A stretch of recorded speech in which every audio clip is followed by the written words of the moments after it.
What if lahat na parang delayed in your life right now suddenly starts moving fast? Divine acceleration ang tawag dyan. The Bible shows that God can compress time because He is outside time. Amos 9:13 says, "The plowman shall overtake the reaper." Ang ibig sabihin niyan, before one season finishes, another one begins. Isaiah 6:22 ang sabi, "When the time is right, I, the Lord, will make it happen quickly." Notice mo yon, not slowly, but quickly.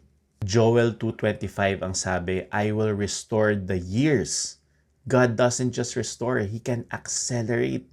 Years of delay can turn into moments of breakthrough. What took so long in your effort, God can complete in a short time. So my friend, if you feel behind in life, don't lose hope. God is not limited by time. He is outside time. Believe in Jesus, He can accelerate your breakthrough. Comment mo dyan, God is accelerating my life. Blessed to be a blessing.